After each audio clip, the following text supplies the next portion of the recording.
I'm Thomas Morgan. I'd spent the last few years scouting for Colonel John Sevier on campaigns against the Cherokee, and we'd all heard about the British moving south and raising an army of loyalists, but I'd also heard about some of the men from the Holston settlement under Colonel Isaac Shelby had been crossing the mountains, joining Charles McDowell and Elijah Clark, and having a few run-ins with the British, and then crossing back across the mountains. So I'd like to introduce you to Colonel Shelby. Let's see what he has to say. My name is Isaac Shelby, and I understand that you would like to know some stories about my life, in particular those associated with our late War of Independence. Well, I'd be glad to share some of those stories with you and perhaps shed some light on things you may have never heard before. A little bit about my story as a young man. Well, I was born in Frederick County, Maryland, 1750, to Evan and Letitia Shelby. Born in Frederick County there, my father had a station, a fort, not too far from Fort Frederick, and I served in Father's station there, served for a short time as a deputy sheriff of Frederick County. My father had vast holdings on the Virginia frontier, and it was there as a young man that I learned how to hunt and trap and defend myself, fend for myself, traits that would come in handy in later years. I did have a little bit of formal education in my younger years, but just enough to get by, I guess. My father and I and several others had acquired a large tract of land on the Holston River, known as the Sapling Grove Tract. And we moved there when I was about 23 years old. Shortly after that, though, my father was serving in the Virginia militia as a militia commander. And we were serving in what was called Lord Dunmore's War. Lord Dunmore was the colonial governor of the colony of Virginia, and he had launched a campaign against Chief Cornstalk and the Shawnee and other confederated tribes of the Northwest. All that came to a head at the Battle of Point Pleasant, where Chief Cornstalk was defeated, and my father ended up being the supreme commander of the Virginia forces during that battle. After Cornstalk was defeated, Fort Blair was established there, and I was stationed at Fort Blair for a time. But Lord Dunmore, he saw fit to decommission the fort. I guess he thought by 1775 most of us there had Patriot leanings anyhow, and he were afraid that we would join their cause. So he decommissioned the fort. That same year, I went to work for a man named Richard Henderson, who had just purchased a huge tract of land on the frontier of Virginia and North Carolina. He called it Transylvania. I went to work for him as a surveyor. As the Revolutionary War began and independence was declared, Patrick Henry became governor of Virginia, and he commissioned me as a commissary officer, 1777. It was my job to gather supplies, food, ammunition, whatever the forces needed, much at my own expense, I might add. And then a strange occurrence happened in 1779. By that time, the frontier was becoming alive with settlement. The Holston settlement, the Watauga settlement, the Nolichucky. And it was deemed necessary that the boundary line between North Carolina and Virginia be extended into the frontier. I was placed in command of a guard of soldiers to guard the survey crew that was surveying that line between Virginia and North Carolina. And during that survey, it was determined that our home there on Sapling Grove was not in Virginia like we had always thought, but in North Carolina. To say the least, I was surprised as anybody.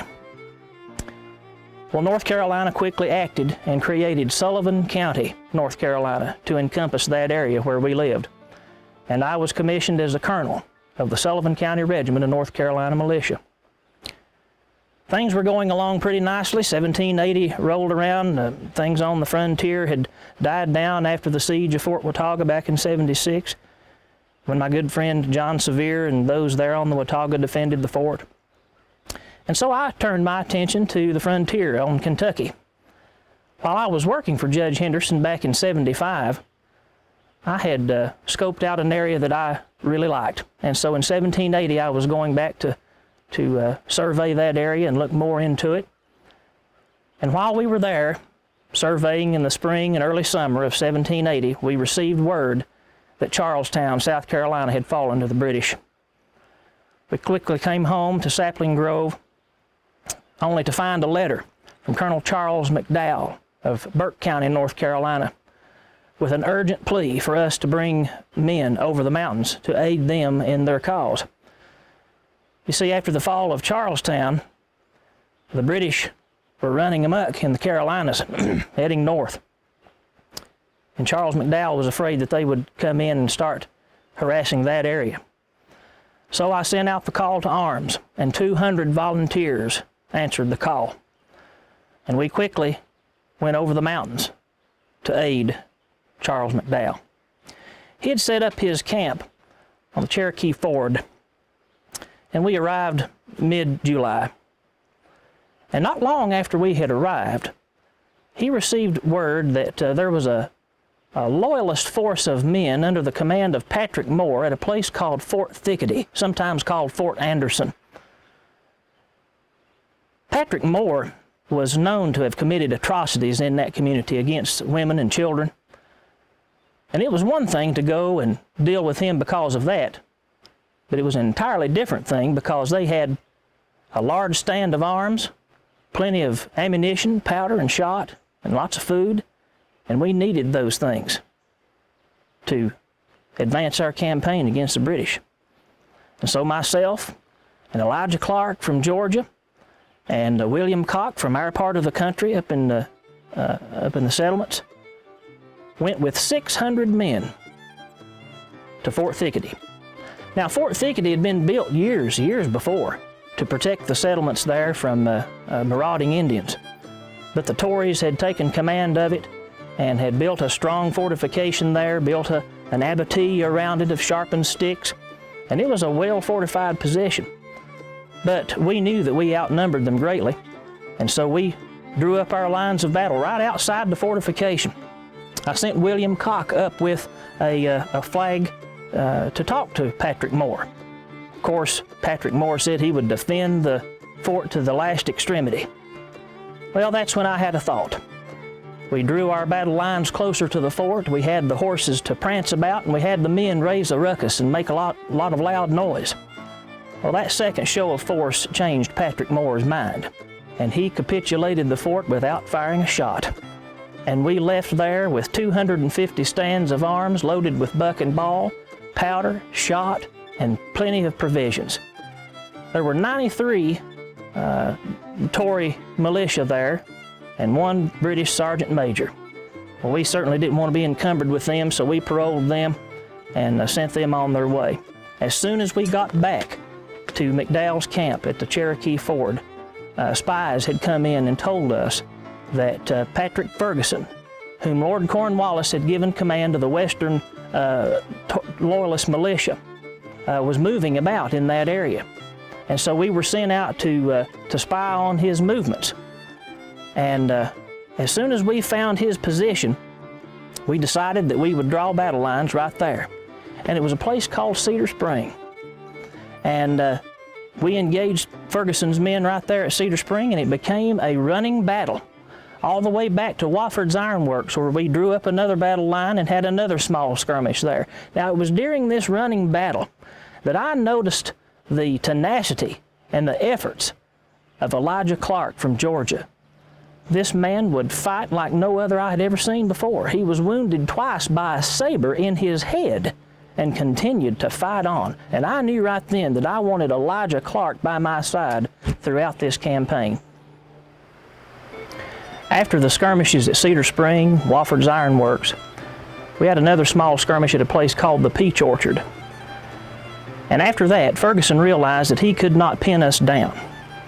And so he retreated to his camp at Fair Forest, and we found our way back to Colonel McDowell. Colonel McDowell had received intelligence that there was a small force of Loyalist militia camped near a place called Musgrove's Mill on the Enoree River. and it was decided that we would attack that smaller force of loyalists rather than making another push toward Ferguson and his much larger force, even though Musgrove's Mill was further away than where we were camped. Myself, Elijah Clark, Captain Smith, and others made no small work of getting there as quickly as we could. When we drew into the area where we knew that they were camping, we sent some spies in to bring back word of their numbers. And it was much larger force than we had originally thought. It was no longer just a Tory militia. They had been reinforced by provincial soldiers known as the Queen's Regiment from New York. Well, now we questioned ourselves, had we made the right decision? Do we stay here and fight this larger force than we originally thought, or do we push on to Ferguson? And I had a thought. With death in front of us and destruction behind us, we were resolved to stand our ground and have a fight right there. The road that ran up from the ford from the river, that's where we decided to draw our battle lines. We pulled every stick, every log, every tree limb we could find out of the surrounding forest and drew up a sort of breastworks there with the road running right through the middle of it, kind of in a semicircular pattern. And one of our more daring soldiers, I'll say, Captain Inman,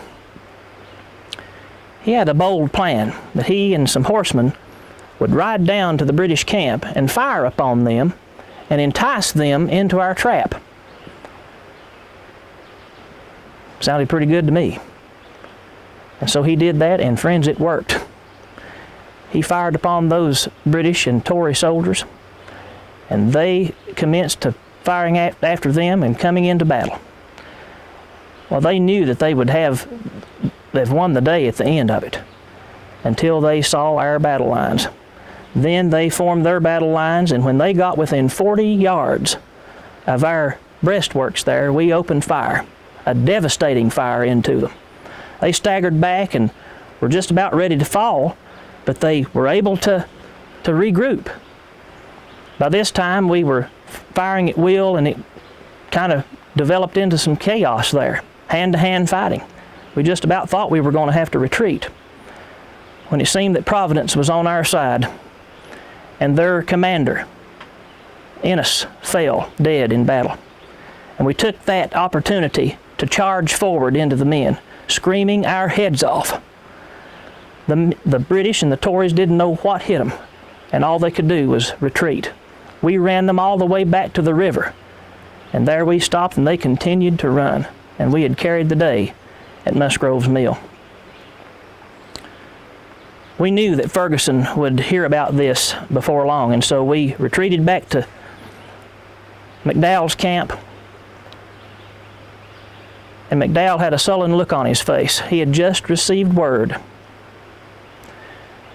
that Camden, the largest inland city in South Carolina, had fallen to the British. And along with it, the only hope that we had with the Continental Army in the South. We knew that we couldn't stay put there because we knew the frontiers would be overrun in a matter of days. And so McDowell retreated back to Burke County, and we came back across the mountains to the Holston and the Watauga. We hadn't been there very long at all until a relative of mine, Samuel Phillips, arrived with a message from none other than Patrick Ferguson himself. Mr. Ferguson had paroled Samuel and sent him across the mountains, sent him to me. In the message that Samuel Phillips delivered over the mountains, Major Patrick Ferguson had said that if we do not cease in our opposition to the Crown and lay down our arms, that he would march his army over the mountains, hang the leaders, and lay waste our country with fire and sword. To say the least, friends, that did not sit well with me or anybody else living over the mountains. And I had a bold plan. We would put together an army from both sides of the mountains. We would gather at Sycamore Shoals, a well-known meeting place, and we would take the fight to Ferguson before he could bring it to us.